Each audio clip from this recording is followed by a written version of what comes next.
খালী পেটত আপুনি কেইটা মোৰগৰ ডিম খাব পাৰিব? খালি পেটত কেইটা পুৱা ডিম কেইটা মোৰগৰ ডিম খাব পাৰিব?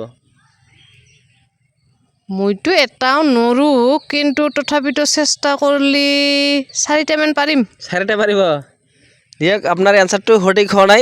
20 টকা কেজি আলু হ'লে 200 গ্ৰাম আলুৰ দাম কিমান? 20 টাকা কেজি আলু হলে 200 গ্ৰাম 200 গ্ৰাম আলুৰ দাম হয়। 2 টকা হ'ব। 2 টকা। আপোনাক মই প্ৰশ্নটো আকৌ এবাৰ কৈছোঁ। 4 টকা হ'ব। হা 4 টকা হ'ব। 4 টকা।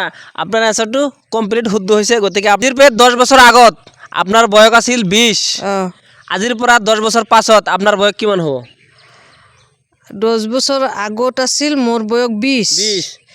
আজিৰ পৰা 10 বছৰ পাছত আপোনাৰ বয়স কিমান হ'ব? 40 বছৰ হ'ব। 40 হ'ব। অলপ ভালকৈ দিয়ক, চেষ্টা কৰক। 10 বছৰ আগত হ'ব 40 বছৰ। 10 বছৰ আগত আছিল আপোনাৰ বয়স 20। আজিৰ পৰা 10 বছৰ পাছত হ'লে আপোনাৰ বয়স কিমান হ'ব?